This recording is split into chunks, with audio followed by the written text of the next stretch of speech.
Bienvenue sur les Seigneurs de la F1. Dans chaque épisode, retrouvez toute l'actualité des sports mécaniques, des sujets sur les jeunes pilotes en Formule 3 et en Formule 2 et un débrief du dernier Grand Prix en Formule 1. On vous partage notre passion, des données, mais aussi des coups de cœur, tout ce qui nous anime à travers les sports mécaniques. On vous souhaite une bonne écoute et à bientôt. Bienvenue pour ce 31e épisode des Seigneurs de la F1. Ce soir, format un peu spécial parce qu'on va revenir sur les deux dernières courses. Il n'y avait pas eu d'épisode après le Grand Prix d'Imola. Mais bon, c'était pas non plus une perte quand on a vu le résultat du Grand Prix. Bon, parce que sinon on aurait fait un podcast juste pour 5 tours. Donc là, on va vous débriefer de Imola et de Monaco. Bon, je pense que dans les tops, on aura Alex qui va nous parler de Charles Leclerc.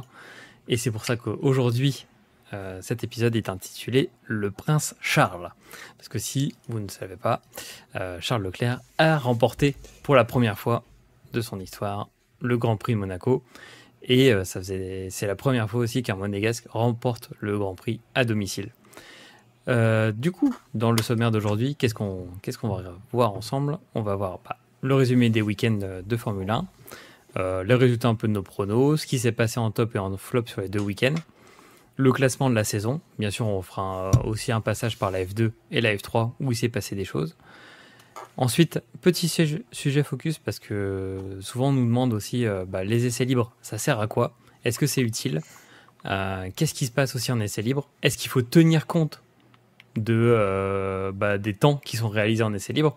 Parce que bon, si on suit ce qui s'est passé en essais libres ce week-end, en gros on aurait pensé que Hamilton pouvait faire un truc. Et pas trop. et du coup après on prendra l'avion direction le Canada, un Grand Prix qu'on aime tout particulièrement, et on fera nos pronos. Et pour finir, on fera un petit dézoom sur le MotoGP, ce qui s'est passé, et en IndyCar, parce que c'était les 500 miles d'Indianapolis. Et il s'est passé aussi des choses à Indiana. Messieurs, comment allez-vous aujourd'hui ? Alexandre, je pense que tu es aux anges. Eh oui, enfin, nous l'avons eu. Non seulement la victoire de Ferrari, de l'équipe italienne, mais en plus, voilà, à Monaco, on a eu les fameuses larmes du prince Albert, tellement il était fier de pouvoir enfin avoir la concrétisation d'un monégasque qui gagnait à domicile. Donc je suis aux anges, l'Italie est aux anges, Vasseur est aux anges, tout le monde est aux anges, j'espère que vous également. Ça fait plaisir aussi, ce qu'il faut quand même le préciser, de ne pas avoir de Red Bull sur un podium, ça fait quand même plaisir. Et d'avoir deux pilotes Ferrari dedans, c'est toujours plaisant. Donc, voilà. C'est vrai que en plus, tu as tout à fait raison, j'avais oublié de le mentionner en préambule, mais c'est vrai qu'aucune Red Bull dans le top 3, même dans le top 5, si on élargit. Ouais. J'ai pas la stat, mais il faut les remonter à loin. Et toi, Yo-Yo, comment ça va ? Moi, ça va. Comme Alex, un peu content pour notre cher Leclerc, même si chaque année, c'est un Monégasque qui gagne, vu que tous les pilotes habitent à Monaco. C'est plus à Monaco, mais aucun connaît l'hymne, c'est incroyable. Mais ça fait plaisir de voir comme Leclerc gagner. Verstappen qui est hors de top 5. Content de voir Gasly marquer des points aussi, malgré le dive monde d'Ocon. Mais sinon, merci à la F1 pour la sieste d'hier après-midi. C'était réparatrice. Ah voilà, c'était vraiment le retour du poulet du dimanche accompagné des petites patates qui font s'endormir devant le Grand Prix. Et pile on se réveille pour voir gagner une Ferrari. Ça me rappelle la belle époque de Michael Schumacher. Hein. Je sais pas vous, heureusement, il n'y a pas de pub parce que sinon c'est fini. Hein. Ah oui. C'est vrai qu'on se rappelle d'une époque où il y avait eu ça. Très bien. Du coup, je vous propose qu'on commence déjà par les résultats des différents week-ends parce qu'on a beaucoup de choses à rattraper. Donc, à Imola, c'était il y a 15 jours. Qu'est-ce qui s'est passé il y a 15 jours ? On a vécu un Grand Prix assez spécial où au tout départ, il y a eu un peu d'agitation, puis plus rien pendant plus de 45 tours. Et à la fin, ça s'est un peu animé avec un Norris qui a fait un retour fracassant et qui était vraiment à, je crois, 2 secondes. 2 secondes, non ? Ouais, même de Verstappen. Moi, même 1 seconde 4, je crois. 1 seconde 4, ouais. Ouais. Ok, 1 seconde 4 de Verstappen. et Verstappen, il a un peu serré les fesses jusqu'à la fin et il fallait quasiment 2 tours et après Norris il pouvait repasser devant grâce à aussi 0 secondes 7. Et Zéro. Thomas, Ouais. il finit avec le DRS, c'est vrai, il finit avec le DRS. Il finit avec le DRS. Ouais. Donc au bout d'un tour, enfin un tour supplémentaire et c'était bon quoi. Grâce à une magnifique gestion des pneus. Leclerc qui termine 3e, donc une bonne quinzaine quand même pour Leclerc. Oscar Piastri 4e, bonne régularité d'Oscar Piastri. Carlos Sainz 5e, Hamilton et Russell 6 et 7e, Perez 8e, Stroll 9e. Bon, ça c'est, il y a des miracles qui arrivent. Et 10e, Yuki Tsunoda. Au Grand Prix de Monaco, qu'est-ce qui s'est passé au Grand Prix de Monaco? Lando Norris qui était 4e, il n'a pas pu dépasser parce qu'il y a eu un rythme vraiment de seigneur pour accompagner Charles Leclerc vers la victoire. Leclerc entouré de Piastri et de Sainz sur le podium. Et là, on a senti toute la ferveur italienne pour fêter la victoire le retour de la victoire de Ferrari à Monaco. C'était pas arrivé depuis, je crois, depuis Vettel, non, si je ne m'abuse. Et avant, c'était Schumacher. Donc ça fait quand même assez longtemps et je crois que ça faisait 47 ans ou plus de 40 ans qu'il n'y avait pas eu pole plus victoire pour une Ferrari sur Monaco. Donc là, bravo à Leclerc qui a aussi bravé la malédiction parce qu'on rappelle que chaque année, depuis la F2, il lui arrivait que des emmerdes à Monaco. Et là, il a réussi à transformer le tir. Donc sur la suite du classement, comme je disais, Lando Norris, Russell, Verstappen 6e, qui était quand même dans un train de sénateur avec Hamilton. Yuki Tsunoda 8e. Quand on parle de miracle, Alex Albon marque les premiers points de Williams. Et là c'était ma fierté. C'était mon Charles Leclerc à moi. Et Pierre Gasly 10e. Mais comme tu le soulignais, Yo-Yo, Pierre Gasly a eu très chaud parce que Ocon a tenté comme tu disais Alex, un dive bomb dès le premier tour et ça aurait pu faire out pour les deux Alpines. Mais le Scénic, ça tient bien le Scénic. Hein. C'est fiable. Hein. Ah, c'est fiable. Hein. Ça coûte pas cher. Hein. Mais la suspension d'Ocon, malheureusement, elle a cassé aussi. Hein. Ouais. Mais et il sera pénalisé. Et c'est vrai. Et ce qu'on retiendra aussi, c'est le coup de chance de Sainz. Parce qu'il y a eu un énorme crash, si jamais vous n'avez pas vu, on vous encourage à regarder le replay, mais il y a eu un énorme crash dans le premier tour entre Perez, Magnussen et Hülkenberg. Et Sainz avait crevé lors d'un contact avec Piastri. Et Sainz, vu qu'il a eu, il a crevé juste après, le mini-secteur juste après l'accident et le drapeau rouge, et ben du coup, il a pu revenir dans la course à la position à laquelle il était lorsqu'il y a eu le drapeau rouge. Et là, bravo les stratèges de chez Ferrari d'avoir pressenti le petit crash pour faire revenir Sainz. Ça va qu'il est reparti quand même. On précise, mais du coup, on vous a pas trop parlé des paris, mais de tout ce qu'on avait, Yo-Yo nous a écrasé sur Imola parce que il avait P1, P2. Bon, voilà. Et on n'avait pas fait de prono pour Monaco. Sur les 2 week-ends, comme ça on verra un peu large, messieurs, je vais vous demander vos tops et vos flops des 2 week-ends, ou si vous voulez faire un focus sur un week-end, vous pouvez. Mais quels sont pour vous vos tops et vos flops de ces 2 derniers Grands Prix de Formule 1 ? Alex ? Ouais. Alors, je peux commencer par des tops, évidemment. La victoire de mon cher compatriote, non, même s'il n'est pas du tout français, Leclerc, félicitations, je suis tellement content.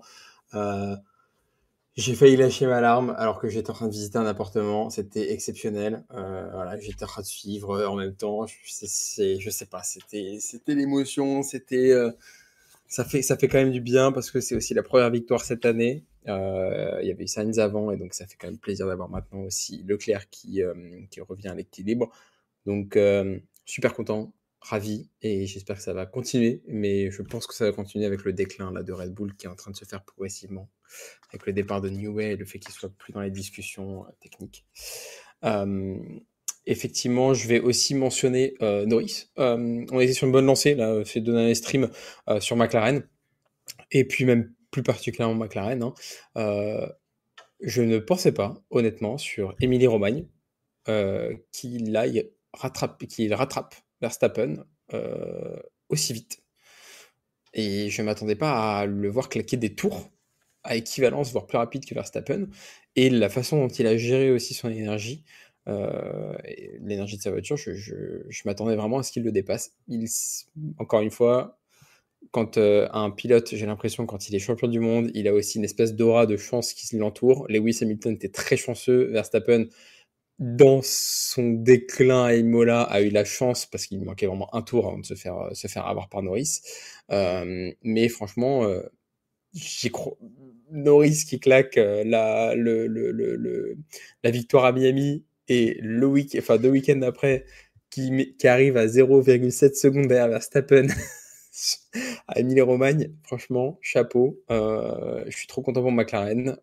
Et en plus, avec la performance de Monaco, même si on va pouvoir l'avoir dans le flop, le train-train, c'était pas exceptionnel. En qualif, ça a été incroyable, malgré une practice qui était un peu en retrait. Un Piastri et un Norris ont vraiment géré là-dessus, donc félicitations à eux.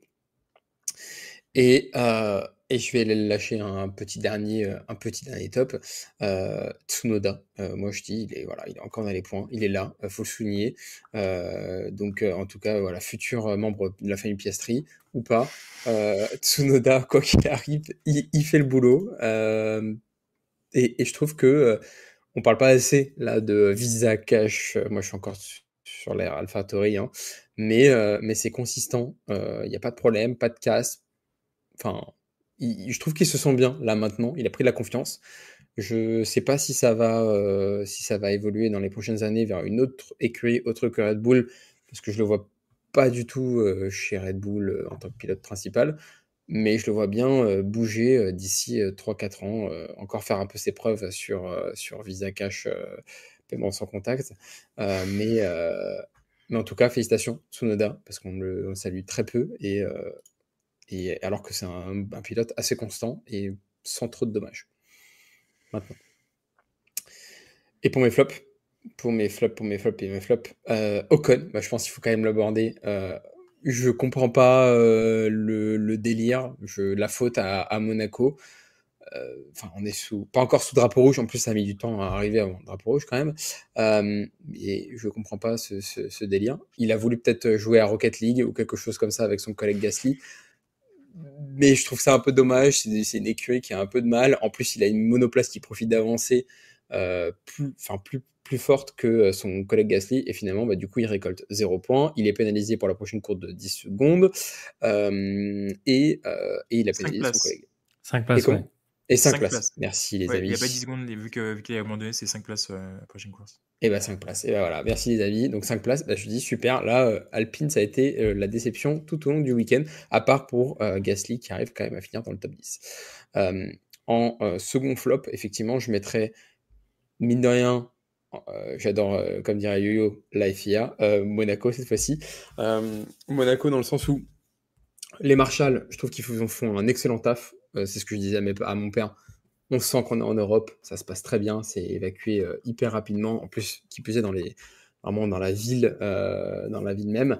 Mais là, pour le coup, la course s'est faite. Voilà, le train-train, il est passé. Et c'est surtout en mode, le fait que c'est sous drapeau rouge, déjà un Sainz qui replace 3e, alors que le drapeau rouge a été déclenché vraiment longtemps après. J'ai eu un peu du mal à comprendre cette fameuse règle. Même si je suis pour Ferrari, il n'y a pas de souci là-dessus, les amis. Mais j'ai pas du tout compris pourquoi il était repassé 3e. Je me suis dit, voilà, c'est la défaite. Et finalement, non. Aussi, il faut quand même le souligner. On a en fait la règle de tu t'arrêtes. Ça compte comme un arrêt au stand, le fait que ce soit sous drapeau rouge. Donc, on a une course qui s'est vraiment dit monotone, ou même un Russell qui dit moi je prends mon temps, et un Verstappen qui dit c'est moi, ou Russell il a vraiment un rythme pas exceptionnel, il roule pas fort, et après son ingénieur qui dit ah bon, en fait, comme il sait que ça va durer comme ça pendant tout le Grand Prix, vu qu'il n'y a plus d'un au stand, il prend son temps et on estime que tu ne vas gagner aucune position avec ce rythme-là et avec le temps. Donc en soi, pépouze. Et donc je trouve que c'était un peu dommage. Du coup, c'est ces fameuses règles qui font que c'est un petit peu dommage. Donc voilà, c'est juste que ça a été un Grand Prix quand même assez long, mine de rien, puisque c'était 78 tours. Hein. Donc tu te dis, Monaco a mis 10 par tour. Mais de par ces règles, ça a fait que c'était plutôt ennuyant. Et Verstappen a même failli s'endormir dans sa voiture.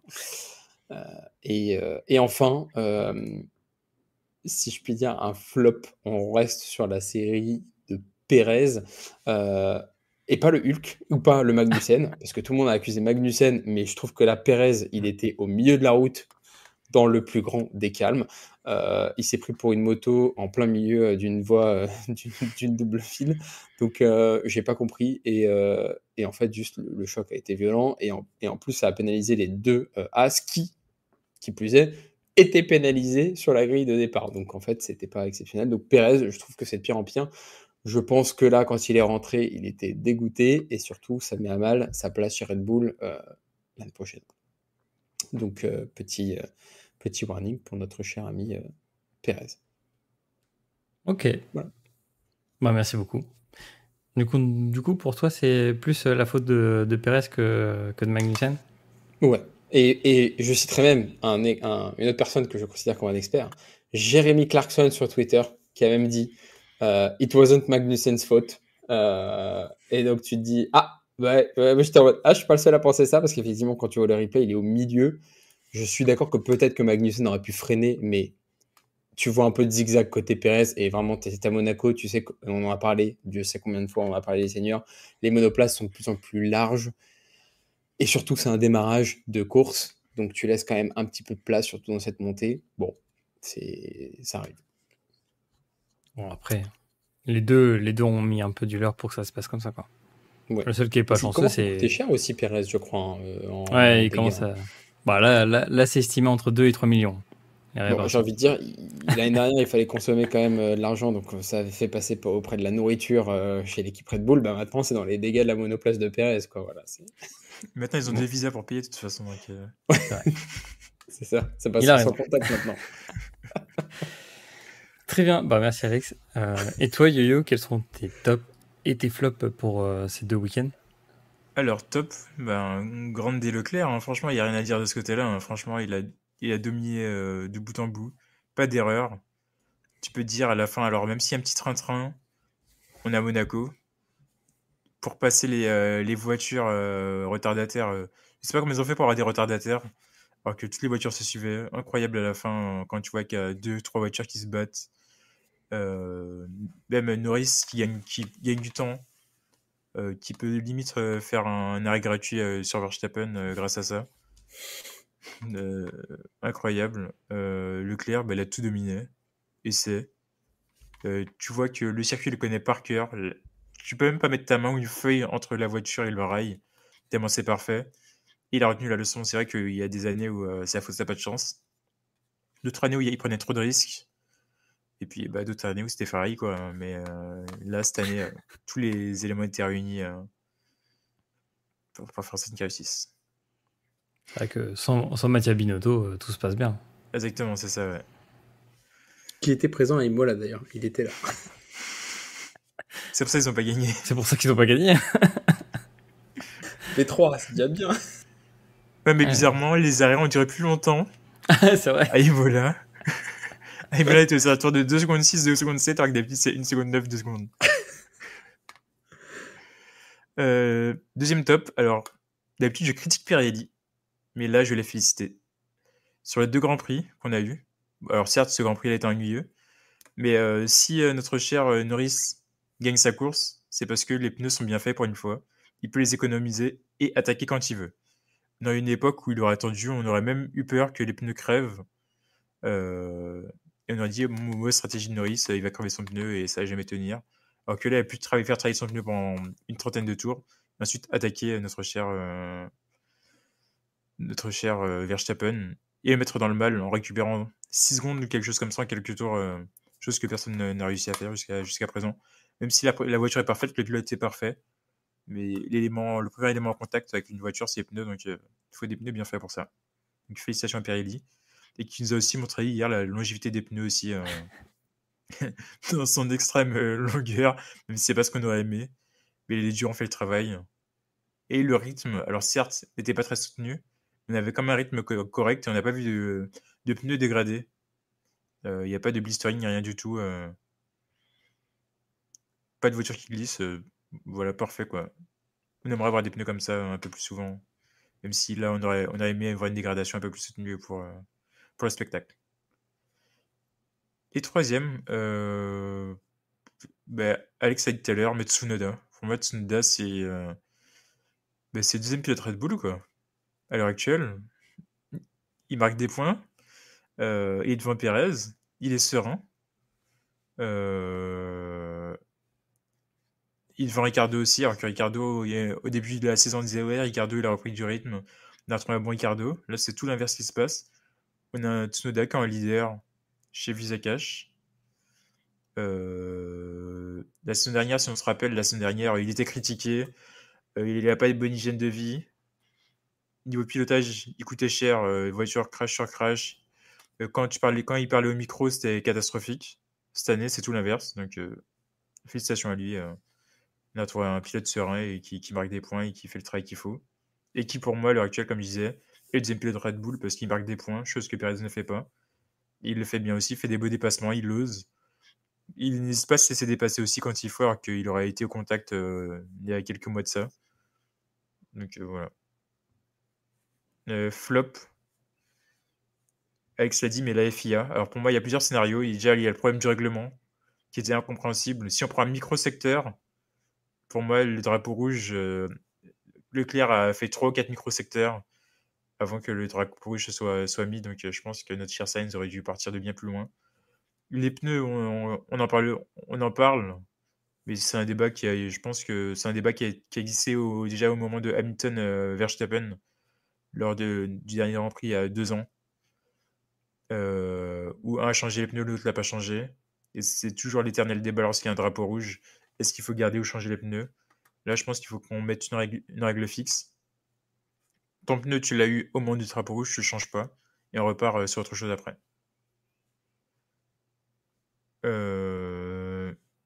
Ensuite, encore je continue sur les FIA. Il y a une chose, on parlait avec Nico tout à l'heure de la sécurité. Alex n'était pas encore là. Mais quand tu regardes le crash comment il s'appelle, de Perez, les, les caméramans et photographes sont totalement exposés. Alors, on sait que c'est Monaco, certes, il n'y a pas beaucoup d'espace pour eux, mais au moins mettre un petit cabanon qui les protégerait des débris. Parce que là, on n'est pas si loin du drame. Bon, il y en a qui s'est fait toucher, c'est pas très grave apparemment. Mais clairement, sur des bouts de carbone qui coupent, ou même des pneus qui s'envolent, ça peut être vite et dramatique, surtout à Monaco. Et dernier point, on est d'accord aussi sur. Alors moi, j'hésite entre Perez et Ocon. Un combo, les deux. Sargent. C'est les promos. Non, alors je vais mettre le père Alonso. Alors je suis désolé, le père Alonso sur ces 2 derniers Grands Prix a été catastrophique. Pas de rythme à Imola. Mauvaise qualification. Dans la course, il fait des déplacements hasardeux. Là, on l'a pas vu ce week-end non plus. Alors je sais bien que Tonton Stroll, il va rien faire pour lui pour lui donner la meilleure voiture. Le fils Stroll, il va pas l'aider non plus. Mais à un moment, soit tu donnes tout ce qu'il faut quand même et tu nous offres le spectacle, t'es le plus ancien, il sait le faire. Soit tu laisses la place à quelqu'un d'autre qui peut se montrer, mais c'est compliqué. Même si la motivation n'est pas là, il faut faire le travail. Et là, c'était pas le cas. C'est vrai que c'est même étonnant que ce soit pas lui qui ait changé les pneus pour pour mettre la pression sur tout le monde, quoi. Exactement, c'est ça, ouais. Sur le Grand Prix d'hier, personne n'a pris de risque. Ouais. Alors qu'il y en aurait un qui aurait pu prendre le risque. Même niveau dépassement, hein. Je suis désolé, mais premier virage, on a déjà vu des dépassements au premier virage avec le DRS.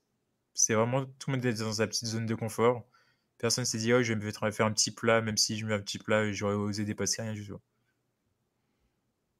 Après, on voit un crash à Perez qui coûte 3 millions. On n'a pas envie de Ah, mais il y en a qui ils sont déjà hors budget, donc ils peuvent. C'est vrai que là, on ne sait pas trop comment ils vont pouvoir combler Ouais. le déficit, hein. Alors que la voiture marchait bien jusqu'à aujourd'hui, hein. Bon, en tout Peut-être un cas, point de règlement à voir aussi, hein. Il y a peut-être aussi ouais. un point de règlement à voir. Quand tu craches la voiture de l'autre, c'est pas une petite compensation financière à participer. Bon, en tout cas, Sergeant, il n'a pas craché. Ça, c'est bon. Il était pas assez rapide pour. Bah ouais, mais là, c'était son train. Exactement, c'est ça, hein. Il était en train, c'est incroyable. C'était son train. Bah, trop bien. Bah, merci Yo, pour ces top et ces flops. Du coup, moi, en réfléchissant, je pense que, bah, du coup, comme vous, j'ai pas besoin d'épiloguer. Leclerc, je pense que c'est notre top, le top de tout le monde sur ces deux week-ends. Surtout qu'en plus, au-delà de ça, faut l'enlever aussi, la pression où tu as une malédiction qui te court après depuis tant d'années parce que tu n'arrives pas à gagner chez toi. C'est quand même dingue. Puis en plus, c'est surtout que tu vois un circuit que tu connais depuis l'enfance. C'est que T'habites le directement circuit, dans la ville. exactement, c'est sa maison. Ouais, Mais surtout qu'avant F2, tu avais Hadjar qui devait gagner. Et finalement, au dernier tour, il se fait voler la place. Donc, tu t'imagines faire la même chose parce que t'es chat noir, quoi. ouais, c'est un peu ça. Après, en deuxième top, je mettrais les McLaren dans leur ensemble. Enfin, là, on est en train d'avoir une dynamique. Déjà, ils nous font un livret pour Senna 30 pour Monaco qui est exceptionnel. Les livrets de McLaren, ça a toujours été. Ça, on en avait parlé dans le précédent épisode, notamment le focus sur McLaren. Mais les livrets McLaren, c'est tout le temps un délire. Désolé pour Ferrari, mais c'est pas juste en rajoutant une petite bande bleue sur la Ferrari que c'est une livrée spéciale.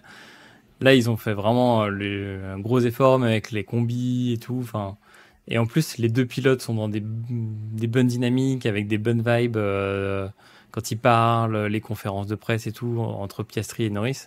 Donc McLaren, moi, c'est un top.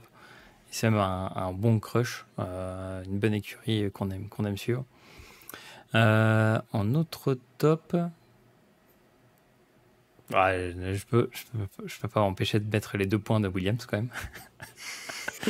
Parce que c'est un bon travail d'Albon, mais aussi quand même un peu de Sargent parce que il travaille aussi pour l'équipe et ça se voit là où on avait un Latifi qui travaillait pour on sait pas qui. Aujourd'hui, on a quand même un Sargent qui fait un peu le taf, qui fait même si les derniers, bah en gros, on l'envoie faire des tests. On essaie de tirer tout ce qu'on peut de la course et du coup l'envoyer faire des tests pour les circuits d'après sur des réglages différents et tout. Donc c'est grave cool d'avoir cette bonne vibe chez Williams. Et puis en plus, on parle quand même de grands noms du paddock actuel qui iraient chez Williams. Il y a entre Bottas, Sainz. Il a été évoqué quand même que Adrian Newey pourrait revenir, donc on attend la confirmation. On sait qu'il préfère Williams à Ferrari, mais bon. On verra. Donc ouais, c'était un peu mon coup de cœur. Et puis bon, vu qu'on marque des points, je suis content de le re-souligner. En point négatif, je mettrais un peu comme vous, mais sur plus spécifiquement, je pense un peu les tâtonnements. C'est-à-dire qu'en gros, on sait très bien les difficultés qu'on a sous drapeau rouge, comme vous l'avez dit. À savoir qu'est-ce qu'on fait, qu'est-ce qu'on dit aux pilotes, qu'est-ce qu'on donne aux équipes aussi comme possibilité. Parce qu'on rappelle que tu peux quasiment changer aussi un aileron. Ça s'est déjà passé à Imola. L'aileron avant, tu peux le changer, le nez. Tu peux toucher à quelques réglages, mais sous régime de pare cramé. Et après, tu peux changer les pneus. Donc ça fait un peu trop. Et c'est surtout un cri du cœur de dire pourquoi personne n'a testé. Il y en a qui n'ont rien à perdre dans le championnat. Pourquoi il n'y en a pas un qui s'est dit vas-y, je teste. Et ouais, ça fait bizarre. Alors après, peut-être que tout le monde s'est mis d'accord aussi et on n'a pas les sous-dossiers de ce qui se passe en Formule 1, mais c'est quand même assez spécial. Après, en autre flop, je mettrais... Alors, même si je suis partiellement d'accord, parce que je pense que c'est quand même de sa faute à Magnussen, en 50-50, mais je le mettrais pour l'ensemble de son œuvre. Genre, il vient un peu casse-couille pour tout le monde, je pense. Et je pense qu'il y a un problème Magnussen qui va s'ouvrir s'il continue comme ça pour les prochains Grands Prix. Surtout qu'en gros, As, on sait que c'est pas l'écurie la plus riche du paddock. Donc s'il commence à coûter cher aussi comme ça commence à devenir embêtant pour eux. Surtout qu'ils ont quand même une bonne monoplace en vitesse de pointe ou tout ça.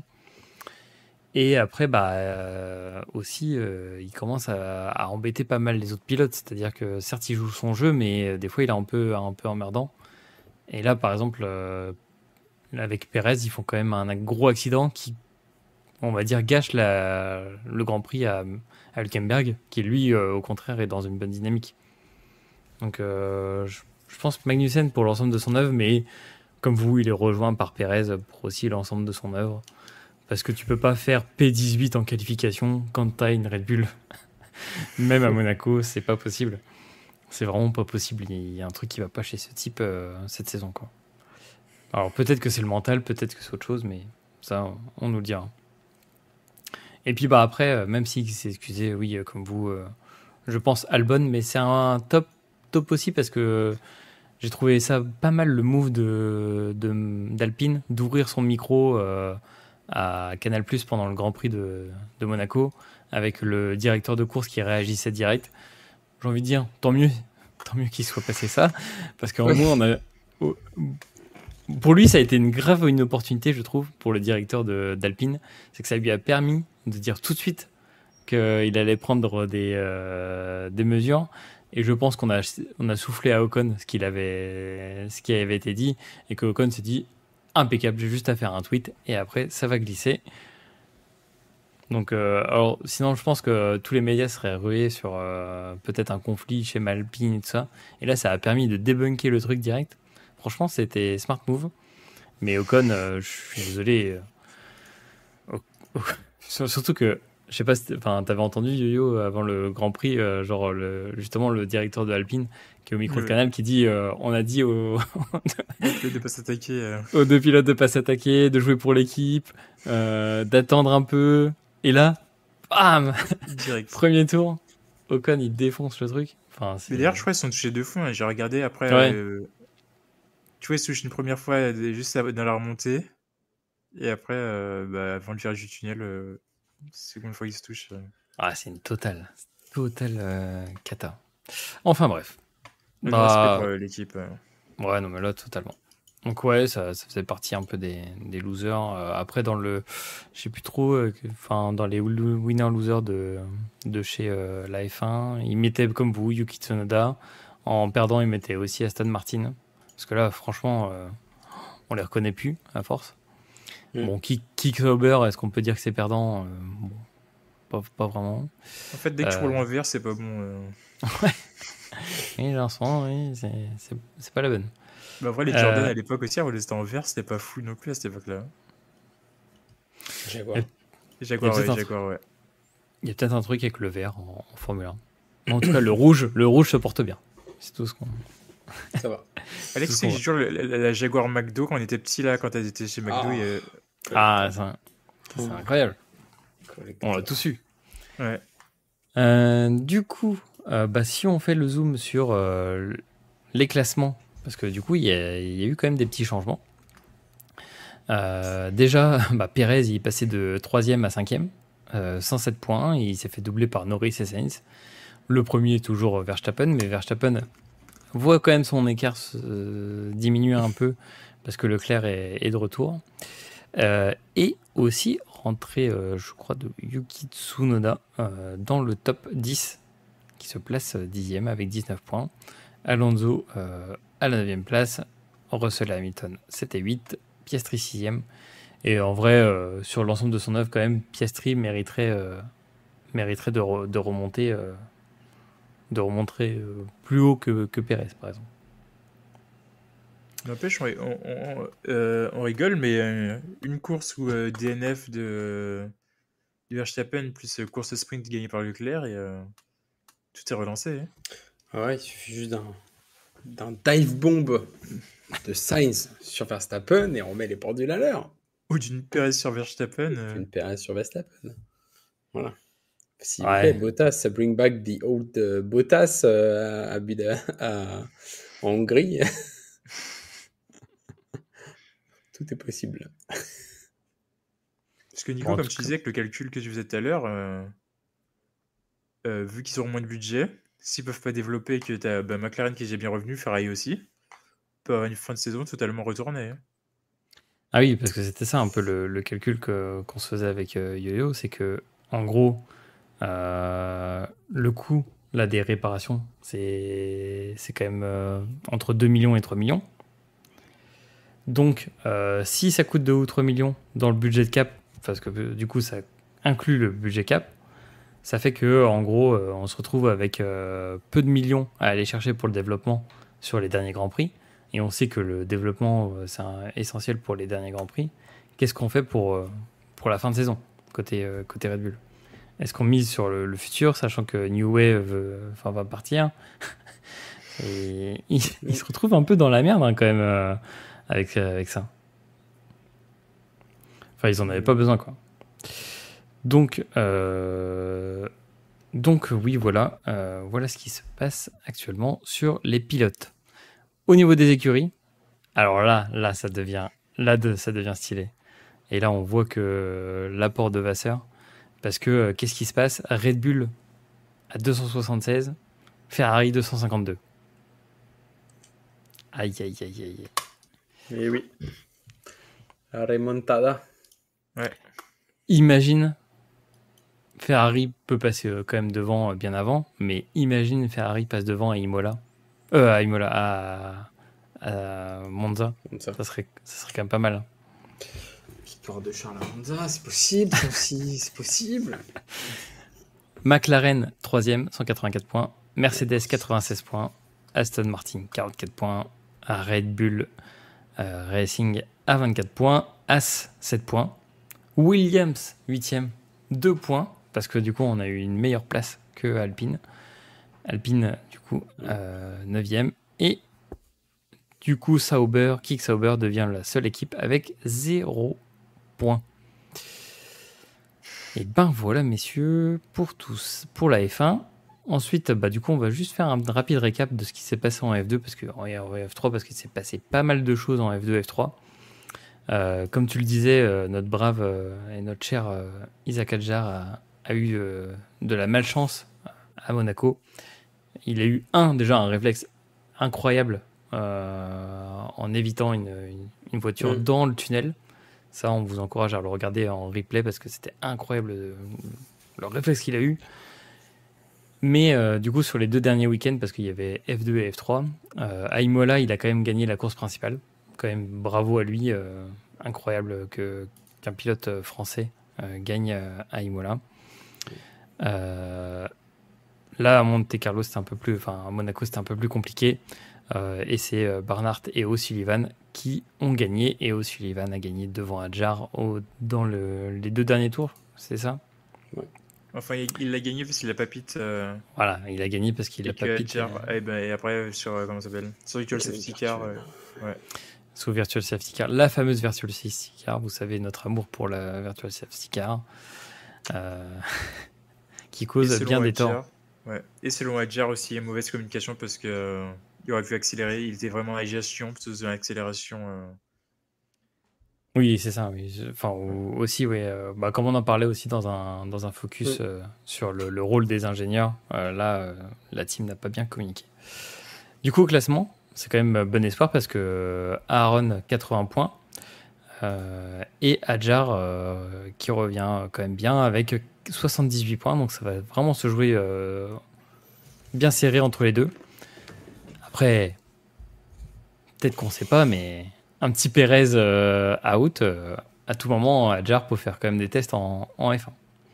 C'est fort possible. Enfin, pour moi, soit Lawson, soit Hadjar. Et vu son discours hier, je sais pas si vous avez écouté après la course de F2, entre la course de F2 et la course de F1, il disait qu'il avait pas mal de nouvelles de comment il s'appelle le directeur chez Helmut Marko. Ouais, Helmut, ouais, qui venait souvent lui parler, mais qu'il ne pouvait pas trop en dire, donc. Alors, en plus, on sait que les deux s'apprécient, donc à tout moment, ça peut aller dans sa surprise. En sa faveur. Wow. Sur la F3, donc il y avait aussi Imola et aussi une victoire française. Il y a eu un doublé français à Imola en F2 F3 avec Megetounif qui a gagné la course principale à Imola. Et là, à Monaco, retour aussi des leaders avec Gabriel Emini qui gagne la course de F3. Et au niveau du classement, Gabriel Emini premier avec 72 points et Browning deuxième avec 68 points. Là, c'est vraiment beaucoup plus serré en F3 parce qu'il y a vraiment des bons talents. Et tout le monde se retrouvera à Barcelone pour se disputer la tête. Voilà, bah ça c'est le résumé des 2 week-ends du coup qu'on a vu passer en Formule 1 et Formule 2 et Formule 3. Il n'y avait pas de F1 Academy sur ces 2 dernières semaines, mais elles reviendront prochainement. Maintenant, messieurs, on va passer au sujet focus du jour. Sujet focus du jour sur les essais libres et aussi des questions que beaucoup de gens se posent à propos des essais libres. Quelle est l'importance des essais libres aujourd'hui ? Donc la question générale, c'est pourquoi les essais libres, c'est utile ? Et dedans, vous pouvez inclure tout ce que vous voulez, c'est-à-dire pourquoi c'est utile pour les écuries, aussi pourquoi, et ça c'est souvent aussi des questions qu'on peut avoir, c'est pourquoi, par exemple, quand on voit un pilote premier en FP1, donc en essai libre 1, le vendredi matin, pourquoi des fois ça veut rien dire ? Des fois, Verstappen, il peut se retrouver 10e, mais on sait très bien que le dimanche, il va récupérer la première place. Ou qu'un Charles Leclerc, il peut faire le week-end parfait 1, 2, 3, qualif, Grand Prix. Pourquoi, du coup, les essais libres, c'est important ? Pourquoi, et aussi, quand vous l'avez vu dans nos précédents épisodes, aussi on parlait aussi des courses sprint qui peuvent gâcher ces essais libres. Pourquoi aussi ça remet en question les essais libres, ces fameuses courses de sprint. Et quelles sont selon vous du coup les évolutions que devrait apporter la FIA et la F1 pour ces essais libres. Alex, je te laisse la parole sur les essais libres. Pourquoi c'est important, pourquoi c'est utile et qu'est-ce qu'il faut regarder ? Ouais. Alors, les essais libres, déjà, c'est hyper important parce que les pilotes, entre 2 grands prix, font du simulateur déjà. Donc, du coup, ils apprennent soit ils découvrent le circuit, mais bon, quasiment tout le paddock ont déjà pratiqué tous les grands prix, excepté quelques-uns lorsqu'il y avait le Grand Prix de Chine. Donc, entre passer du simulateur à le tarmac réel, il y a quand même une petite différence. Et donc, du coup, les essais libres, c'est aussi pour se familiariser avec le circuit, tout simplement, et aussi voir un peu les setups et les réglages à apporter pour la qualif et notamment pour la course. Et donc, du coup, justement, ces setups, ça va se faire au fil de l'eau, j'ai envie de dire, et au fil du feeling et des retours de la part du pilote. Chaque pilote a sa propre façon de faire, chaque pilote a ses propres retours, et après, il y a aussi les ingénieurs derrière qui calculent un petit peu quel est le bon setup qui permettra de gagner 1 à 2 dixièmes aussi bien en qualif qu'en course. Et on peut voir, et je laisserai mon cher Yo-Yo nous expliquer un petit peu toutes les spécificités des essais libres, notamment avec toutes les avancées technologiques ou les capteurs qui permettent de comprendre un petit peu le circuit, la course et analyser. Mais pour ceux qui regardent occasionnellement la F1, si jamais vous zappez le vendredi lors des essais libres 1 et 2, quand il y en a et quand il n'y a pas de sprint, et le samedi matin, les essais libres 3, vous pouvez sûrement voir des monoplaces déjà avec de la peinture verte qui permet de voir un petit peu l'effet du vent sur les monoplaces et donc du coup comment après incliner ou augmenter la taille, la hauteur de l'aileron ou comme le montre si bien mon cher Nico, comprendre un petit peu la force du vent sur l'appui aérodynamique et donc ainsi régler son aileron avant, son aileron arrière, etc. etc. Et j'ai envie de dire aussi, les essais libres, ce qui est intéressant, c'est que au fur et à mesure des essais, donc 1, 2, 3, on va pouvoir faire des réglages, sauf que il faut aussi prendre un paramètre en compte, c'est que là, les essais libres se font sous une certaine météo, sous une certaine température, sur pas mal d'aspects, mais que tout peut être rebattu lors des qualifs et lors du circuit en fonction de la météo. Faire un setup plutôt, comme on peut le voir, Monaco, où on est dans un petit circuit, plutôt ville, un setup plutôt pas orienté vitesse de pointe, mais plutôt aéro pour être sûr de bien tourner dans les virages. Là où, en fait, un circuit tel que, je peux prendre l'exemple de Montréal pour la semaine prochaine, on sera sur un setup quand même assez rapide, puisqu'il y a quand même de grandes lignes droites. Et donc, c'est ces setups-là qui vont faire la différence en course.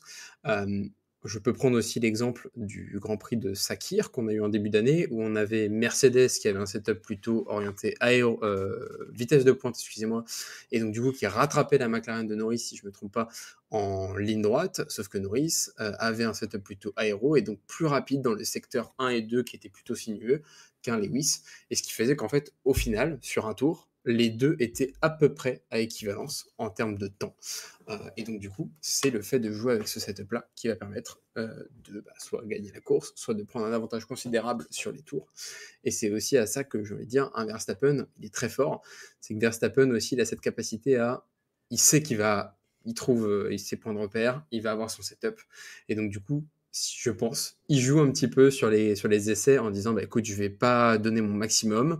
En qualif, il fait exactement la même chose dans la Q1 et la Q2, et la Q3, il nous sort des temps comme ça, sorti de nulle part, parce que c'est là où il sait qu'il peut pousser la voiture dans ses retranchements, il sait qu'il a la confiance du circuit de par les essais libres, et la confiance de sa voiture et de ses ingénieurs dans l'aéro.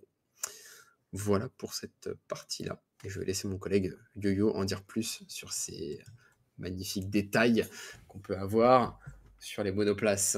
Exactement. Donc, les magnifiques détails que l'on peut avoir, là, c'est en rouge pour la stake, parce que forcément, le vert ne se voit pas. Mais en gros, le fluo permet de voir par où passe l'air. Alex en parlait tout à l'heure, généralement, on pense à l'aileron, mais il y a également toutes les petites ailettes que vous voyez sur la voiture, sur les côtés, le fond plat aussi. En vrai, tous les rôles de la voiture, quoi. C'est vrai que ça va vraiment voir de où passe l'air et voir s'il y a assez d'air qui passe. Le flux est assez intéressant à voir, surtout en début de saison pour ma part, je pense, où les voitures ont vraiment des voitures différentes. Parce que, comme le disait Alex, c'est libre. C'est le moment où on a le plus de temps. J'avoue, Steak en rouge, c'est pas trop mal, hein. Ça fait un petit Silvereye, mais sans le niveau, quoi. Euh, Non, trêve de plaisanterie. Donc, en dehors de ça, c'est vraiment l'élément, en fait, en dehors des essais libres, il n'y a pas vraiment de temps de roulage en conditions réelles. D'habitude, les pilotes sont dans des souffleries, donc les voitures sont dans des souffleries. Et là, on teste, on voit où passe l'air, mais vous voyez jamais. On voit jamais en conditions réelles parce que le vent vient de l'est ou de l'ouest. Il a telle puissance. Il peut y avoir de la pluie. Il peut y avoir de l'huile sur la piste, alors qu'en soufflerie, il n'y a jamais tout ça. Toutes les conditions sont parfaites. C'est un petit peu lorsqu'on va acheter notre petite voiture. On vous dit, oh bah votre voiture, elle consomme allez, 4 litres, 4 litres pour 100 km. Oui, ben, ils ont fait des tests en soufflerie, où ils sont allés sur le circuit de Montlhéry, comme ils faisaient à l'époque. Petit ovale, et vous avez les conditions parfaites réunies un jour en plein printemps ou en plein été, sans vent. C'est un petit peu le même principe. Et là, si on regarde également d'autres photos que Nico a mis, on a également les petites barres en métal qui sont des petits capteurs, vraiment des micro-capteurs. Il y a une centaine de capteurs qui captent la pression que met l'air sur la voiture et sur l'aileron.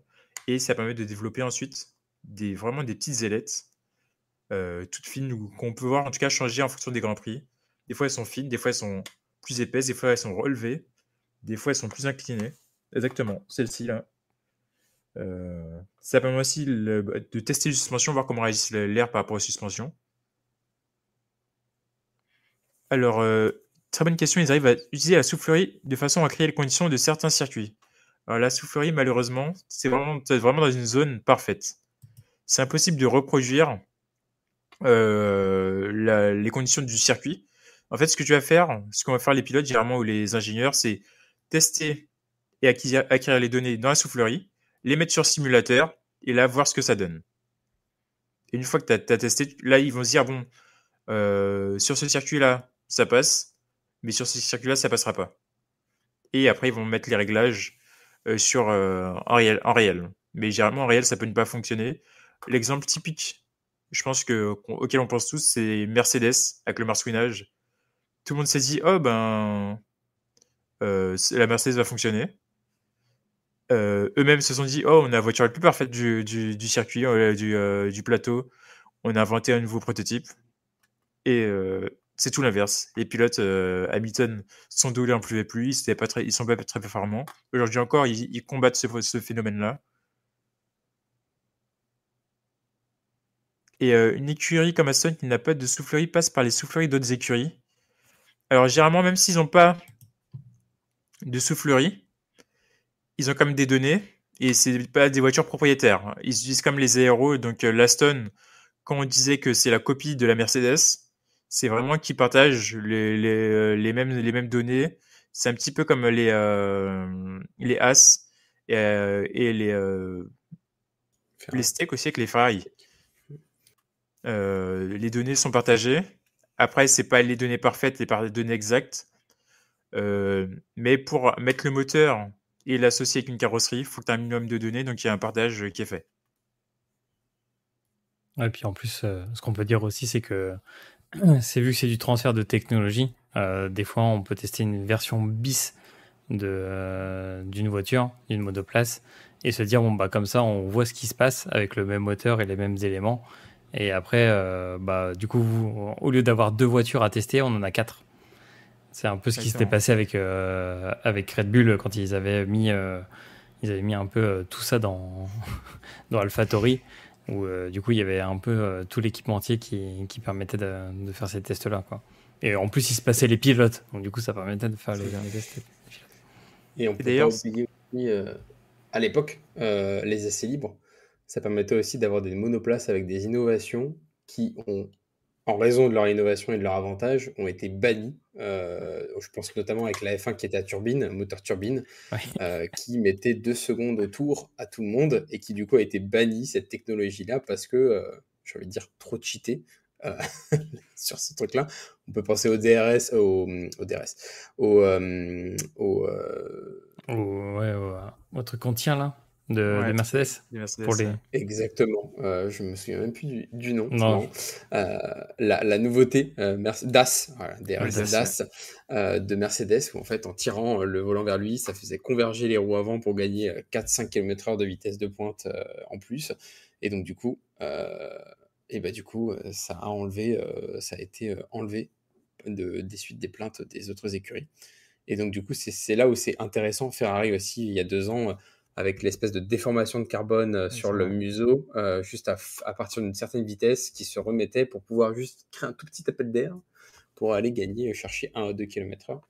Et c'est aussi un peu cette nouvelle loi, je vais te dire, ou cette nouvelle mode maintenant de on va se plaindre parce que c'est trop cheaté, là où en fait c'est de l'innovation et ça apporte l'innovation justement aussi la F1, et notamment au travers d'essais libres, en début de saison, du moins en cours de saison. Ouais, après tu as les essais libres aussi pendant les courses, ou juste avant les courses comme tu le disais.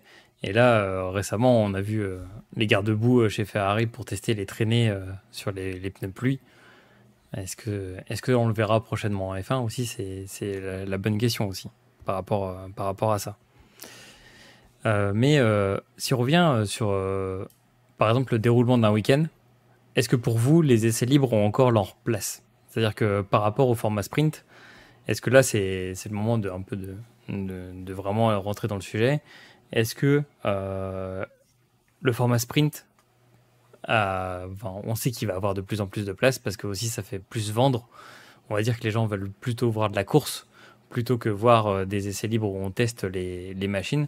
Est-ce que pour vous, c'est un frein à l'innovation, par exemple, petit 1?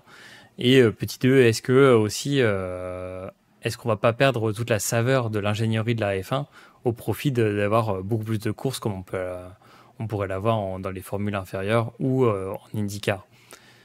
Qu'est-ce que vous en pensez, notamment Yo-Yo? Je sais que tu regardes pas mal aussi les autres épreuves. Ouais, alors pour moi, c'est pas un frein, mais c'est donner aux riches encore plus de pouvoir. C'est-à-dire qu'aujourd'hui, comme le disait dans le chat Tyran, si tu regardes Aston, ils n'ont pas de soufflerie, et donc ça ne leur permet pas de développer une voiture comme le fait Ferrari ou Red Bull.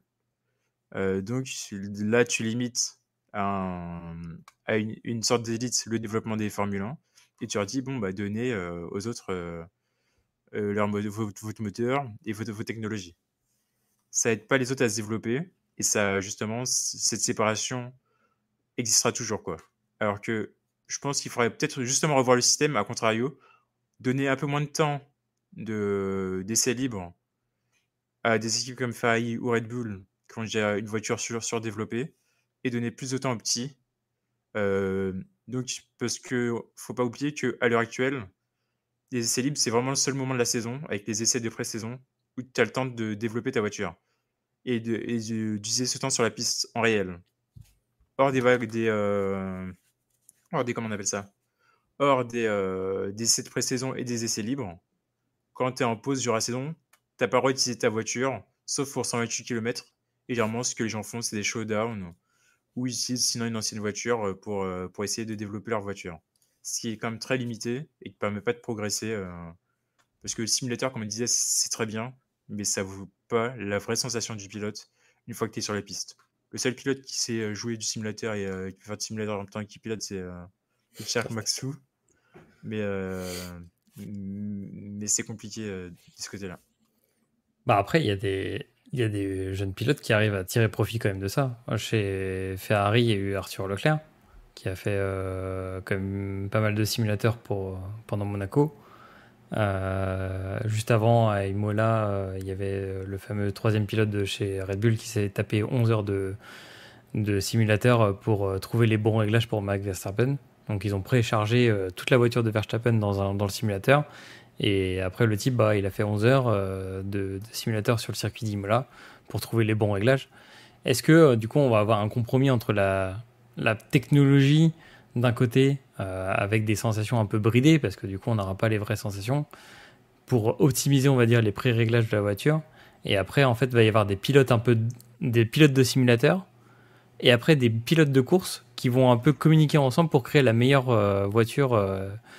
Et du coup, on va avoir des essais libres. Peut-être demain, on aura un format où il y aura des essais libres sur simulateur. Donc du coup, pendant le week-end, on va caper aussi le temps simulateur pour éviter d'avoir des dérives.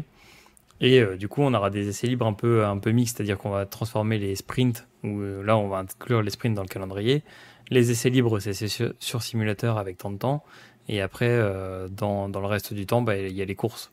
Qu'est-ce que t'en penses, toi, Alex? Alors, je trouve que ça a déjà bien évolué. À l'époque, si tu retraces un peu, un pilote de F1, il avait un peu aussi une connaissance mécanique. Je cite notamment notre grand Niki Lauda, qui, quand il est arrivé chez Ferrari, pour ceux qui n'ont pas vu le film ou la réinterprétation du film mettant en scène la bataille entre Niki Lauda et James Hunt, c'est Rush, le film exceptionnel en plus comme Incroyable. film. Qui en fait c'était un des seuls pilotes Ferrari qui pouvait se permettre de dire que la Ferrari était nulle parce qu'elle était rapide mais au détriment justement de l'aéro, trop lourde, etc. Et donc du coup il y avait ce pilote qui avait cette connaissance mécanique aussi pour aller chercher justement la victoire, ce genre de choses. Entre-temps, ça s'est perdu parce que là, on faisait confiance à l'ingénierie. Les technologies ont évolué. Maintenant, on est dans l'air électrique, l'hybridation, etc. Et donc, c'est tellement complexe. On était passé même par la fameuse époque au début du V6 hybride l'ingénieur avait interdiction de donner des coordonnées à son pilote pour si jamais il avait un souci. Donc, c'était quand même absurde. Et donc aujourd'hui, en fait, j'ai envie de dire, c'est la suite logique des choses avec les évolutions qu'on a. On a des jeunes pilotes qui arrivent, qui font beaucoup de simulateurs. Je pense notamment à Leclerc, Albon, Verstappen, etc., toute la troupe. Ils ont cette force, et j'ai envie de dire, le simulateur apporte du bon parce que ça apporte des réflexes, la connaissance et aussi l'histoire de s'entraîner. Je citerai aussi, tu vois, Gran Turismo, ça part d'un jeu vidéo et finalement, il y a un vrai pilote qui a couru au Nürburgring, etc. pendant toute une saison avec Nissan. Donc, ce qui montre aussi quand même qu'on peut passer du simulateur à la course. Un super aussi pilote, je citerai Louis Pierrot en Porsche GT Cup. Et en fait, moi je pense qu'un pilote expérimenté dans la simulation, mais de la très haute simulation, peut donner des conseils à un pilote de Formule 1. En revanche, on le répétera jamais assez chez les seniors, un pilote de Formule 1 a cette connaissance dans la voiture et il connaît les limites, il fait corps et âme avec la voiture, donc il sait quand il y a quelque chose qui ne va pas et surtout où il ne va pas.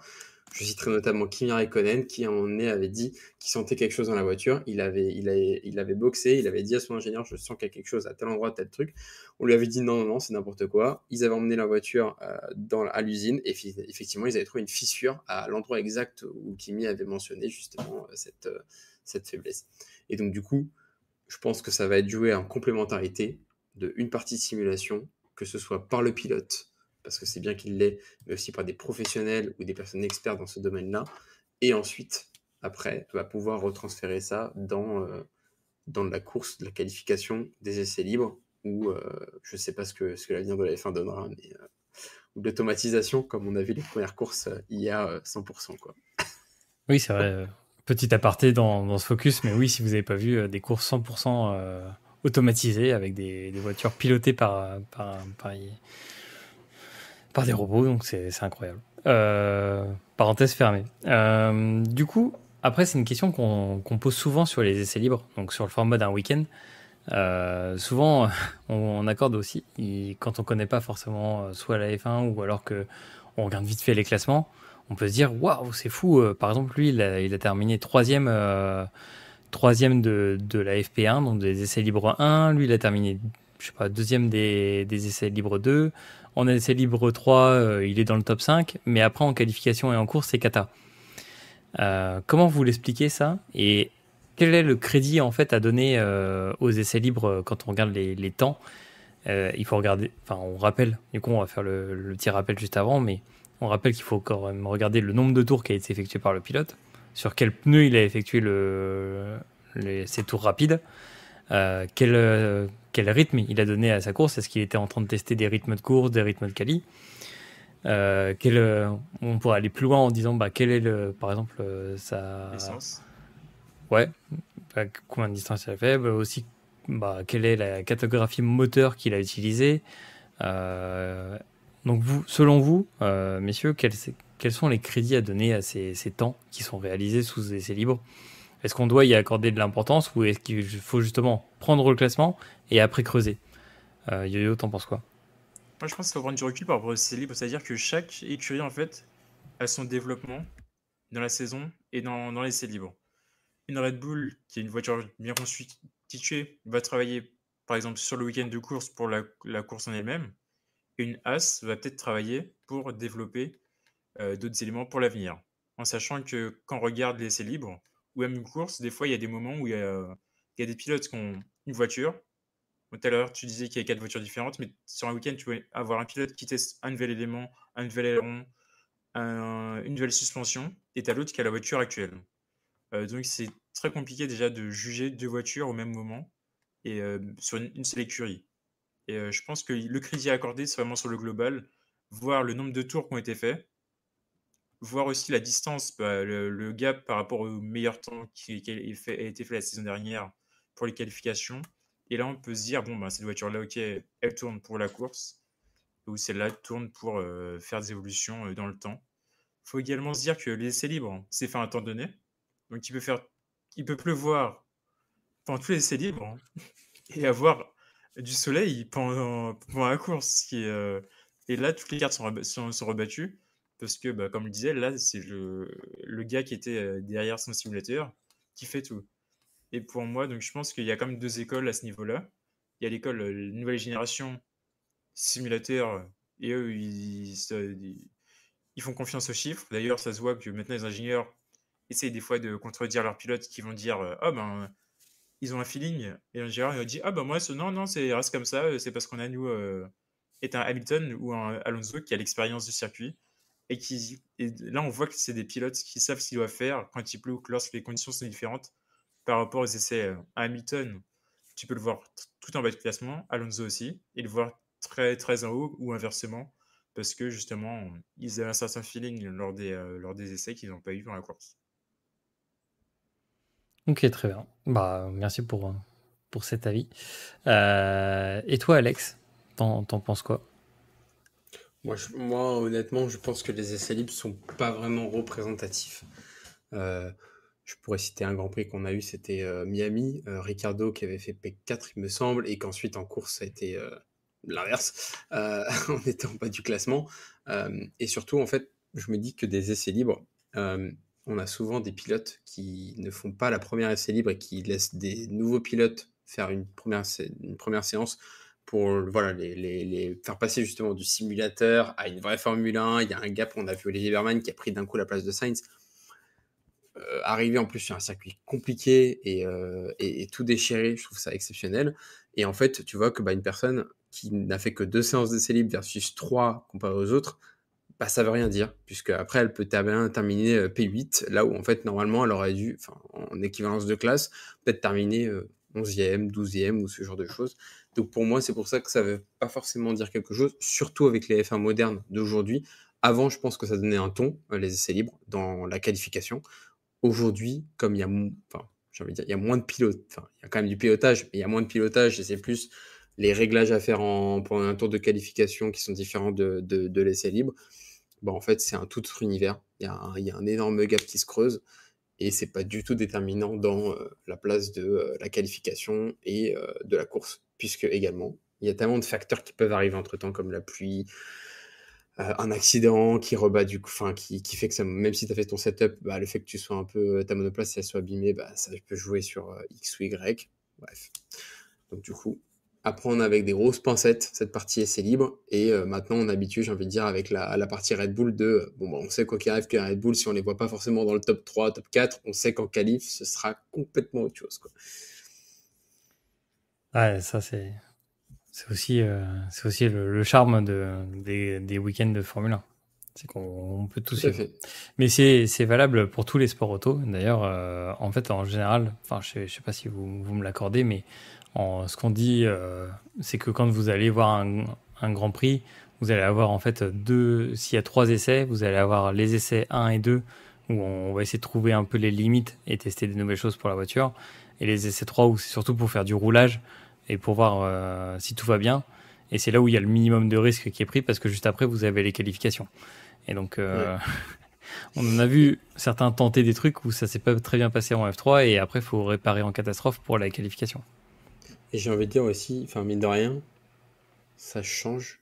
Effectivement, si je devais dire la finalité, c'est que ça veut rien dire, mais à la fois maintenant ça change, dans le sens où comme on a maintenant les formats sprint, on n'a qu'une séance d'essai libre et ensuite sprint qualif.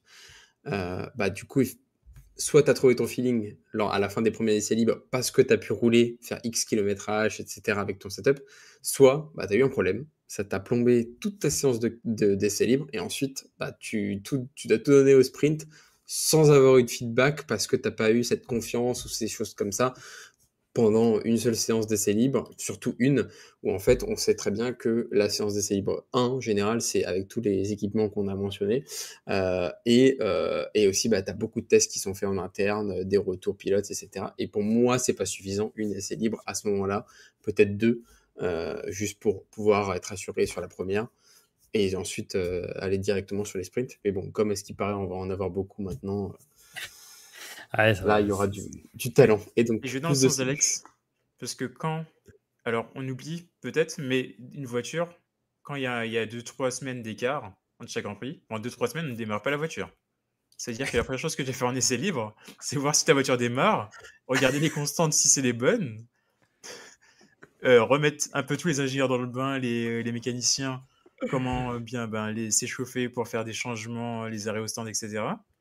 Donc un essai libre, c'est passé. Et moi, il y a un truc que j'aime bien, enfin un jeu qui illustre tout ça. Je suis désolé, mais c'est F1 Manager.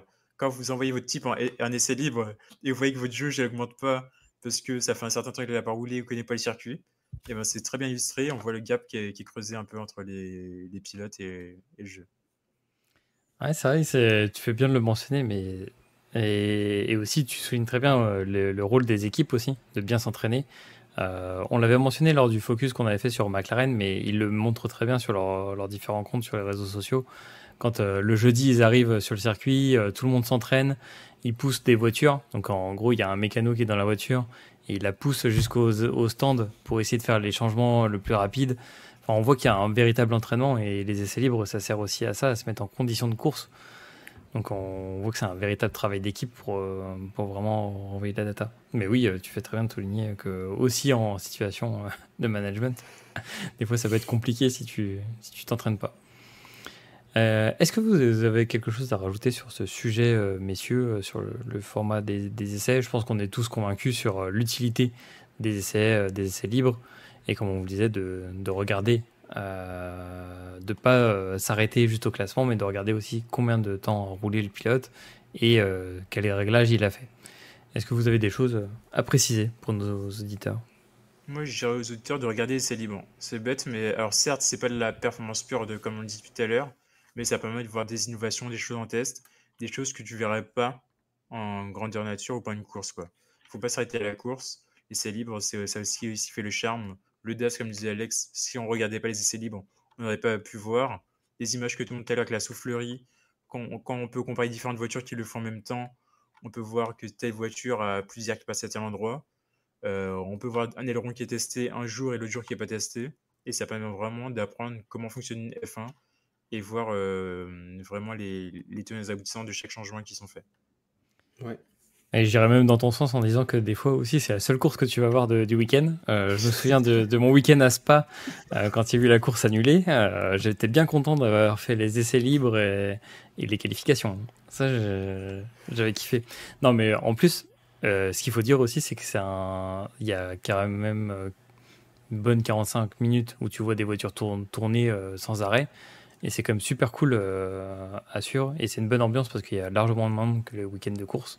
Donc si jamais vous allez à un Grand Prix de Formule 1 ou même d'autres sports auto, n'hésitez pas à faire toutes les séances de qualif, les essais libres et en plus la course, parce que ça vous donne aussi toute la dimension de la vie d'un paddock pendant le week-end. Et ben merci messieurs pour ce sujet focus qu'on peut refermer. Dans la suite du programme, qu'est-ce qu'on va voir maintenant? On va aller au Canada. Donc on quitte l'Europe quelques instants pour aller au Canada le 7 et le 9 juin pour le Grand Prix. Alors celui-là il n'a pas de nom, il a juste Grand Prix du Canada. Impeccable. Grand Prix du Canada sur un circuit quand même assez mythique que tu avais visité, je crois, Yo-Yo, c'est ça? Ouais, j'ai eu la chance de faire un petit tour dessus. Comme j'aime bien répéter, mais tout le monde peut y accéder, même peu n'importe la voiture. Vous êtes limité à 50 km/h, mais si vous faites vraiment le tour du circuit en voiture, ou si vous voulez le faire, vous pouvez le faire à vélo aussi, ou à pied, c'est vraiment ouvert à tout le monde. C'est un circuit qui est très beau à voir, qui est sur une petite île. Et qu'est-ce qu'on peut dire? Il y a l'IndyCar qui passe dessus, la NASCAR. C'est un circuit qui est assez complet et qui est assez plaisant, qui est à l'ancienne avec de l'herbe et qui a son petit mur mythique que chaque champion a tapé. Donc, si on ne tape pas dessus, c'est qu'on n'est pas encore un grand champion. C'est vrai que c'est... Alors, je sais plus très bien où il est. C'est le virage 13-14. 13-14, là, si vous... enchaînement avant la ligne droite. Ouais, si vous... Stand, ouais, la chicane. Ouais. La chicane assez meurtrière, même sur les jeux de simulation comme F1, où il y a beaucoup de gens qui le coupent. Mais oui, du coup, Grand Prix circuit Gilles Villeneuve. Donc, premier Grand Prix en 1978, 70 tours à parcourir, longueur 4 km 3. Record du tour en 2019 par Bottas en 1.13, 0,78. Là, va y avoir... Alors, c'est intéressant parce qu'il va y avoir 3 zones de DRS avec 2 détections.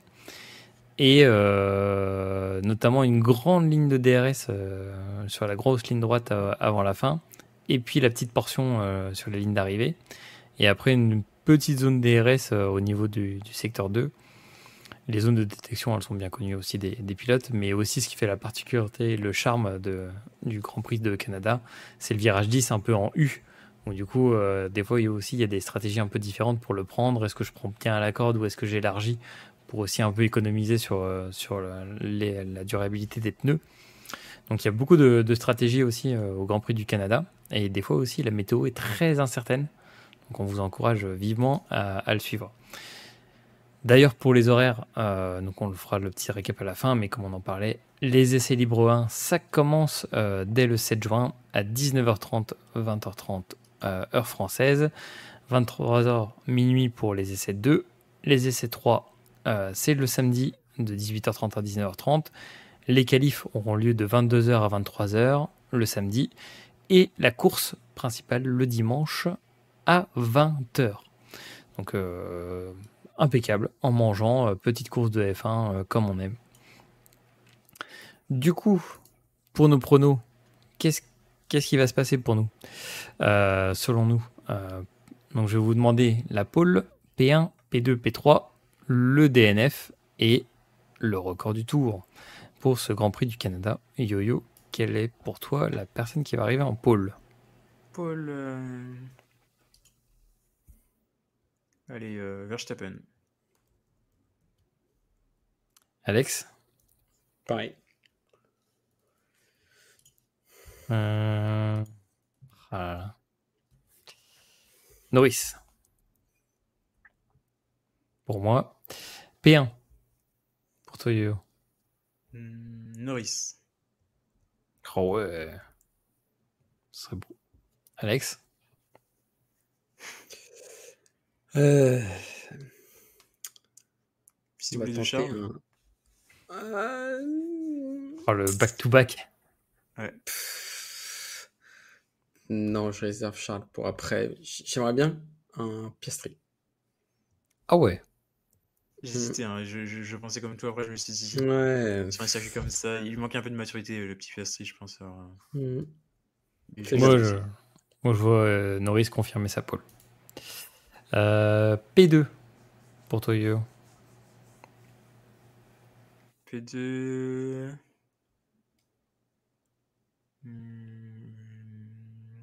Verstappen, allez. Qui se ferait du coup doubler par Norris. Ouais. Alex, Leclerc. tu veux nous mettre Verstappen en DNF? Non. Oh. Pas cette fois-ci. Donc de pole à plus loin. Ouais, c'est beau. Et ben moi je vais mettre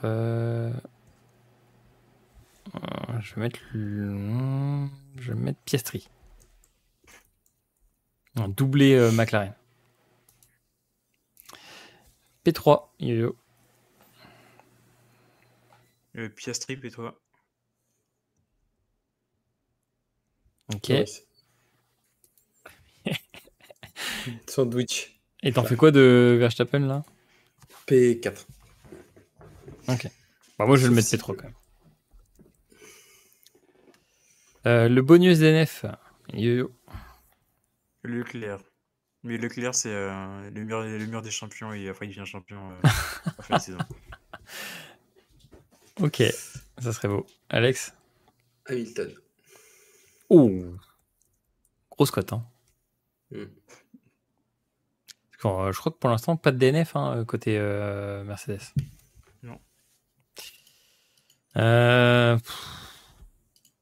Oh, allez, ça serait beau. Pérez. Le back-to-back. Je Là aussi. facilité. Entre Perez et Magnussen, Si, c'est sûr d'avoir Mercedes. Hamilton DNF en Australie. Hein. Ah ouais? Ah ouais. Ok. Bah, du coup, ils sont quand même sur une bonne série.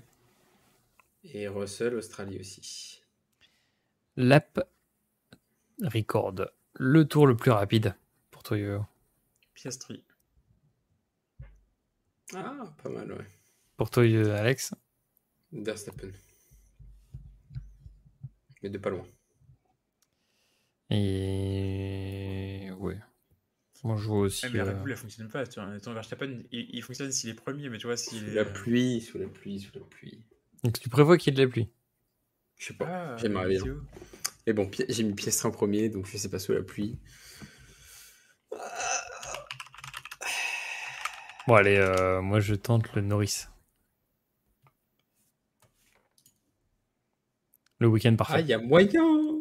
Prévoit pour l'instant. Hein. Aïe, aïe, aïe. Ouais, Non, allez. Oh, il prévoit vraiment. Vous confirmez? C'est tout bon pour vous? Bah, c'est dans 2 semaines. Ouais, Aïe, putain, aïe, ça aïe. se retard, ouais. Oh, de toute façon, l'effet papillon, il y aura bien un papillon qui va battre des ailes pour nous renverser tout ça. Et puis, vu que c'est Alex qui le dit, j'y crois pas trop. Hein. C'est vrai que la Imola, c'est du Grand Prix, c'est vrai qu'Imola, je l'ai attendu. Hein. Imola, j'étais devant le truc. Bon, bah. Ouais, c'est dans 2 semaines, donc là, la météo est pas viable. Mais bon, d'ici là, voilà, on attend. Latifi, tu vois, il a le temps de faire la danse de la pluie.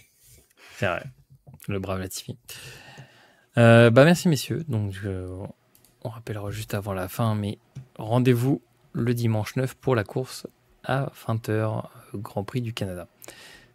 Parce qu'il n'y a pas que la F1 dans la vie, il y a les autres sports mécaniques aussi. Il y avait aussi MotoGP, avec aussi un Grand Prix de Catalogne, avec la victoire de Francesco Bagnaia devant Jorge Martin et Marc Marquez.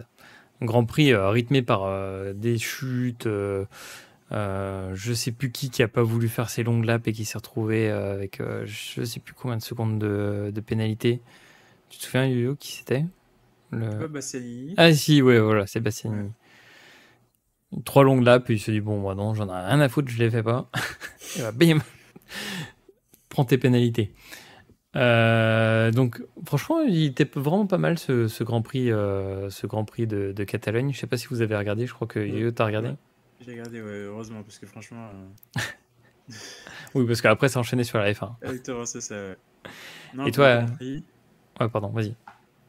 au Grand Prix, pas mal de dépassements, des chutes, comme tu le dis. Mais on a encore un Marquez qui fait un spectacle incroyable. Un Acosta qui est encore trop jeune dans sa tête, le pauvre. Il a le talent, mais la tête ne suit pas encore. Et toi, Alex, t'avais regardé? Ouais, j'ai pu regarder. Maintenant, je suis le MotoGP. En fait, Mais on va ouais, transformer ouais, le truc. trop Hein. content. On va Trop s'appeler bien, les mais seigneurs trop du bien pour MotoGP. Marquez. C'est ça, C'était top. Et la bataille devant entre Bagnaia et Martin, c'était génial, quoi.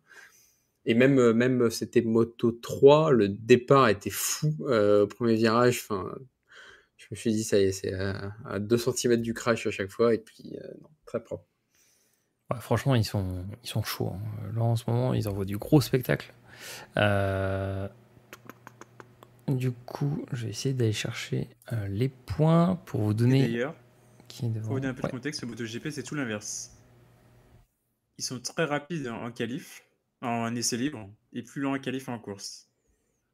Oui, c'est vrai.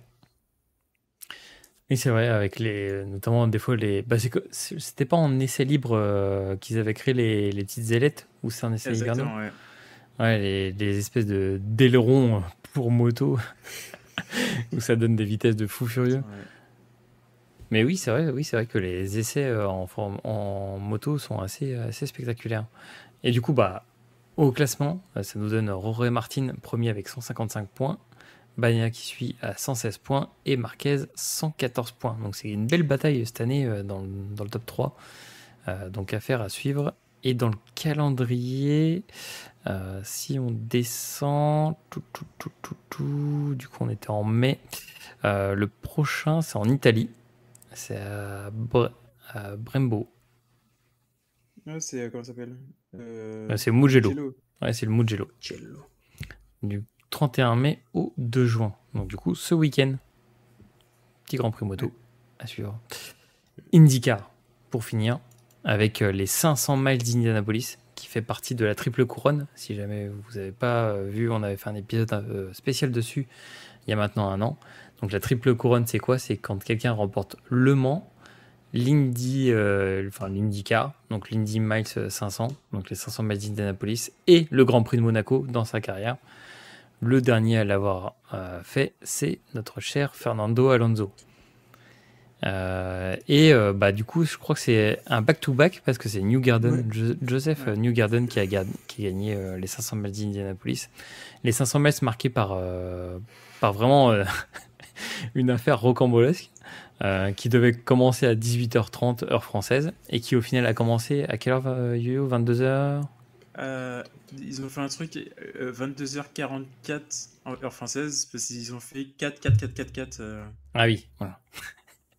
Aux États-Unis, ouais, ça rendait ça. Mais oui, à cause des orages qui viennent dans la région d'Indianapolis, obligé de reporter le Grand Prix, enfin les 500 miles, avec en plus, je crois qu'ils ont dû évacuer plus de 100 000 personnes des gradins pour éviter les orages et tout. Enfin, une organisation de psychopathes.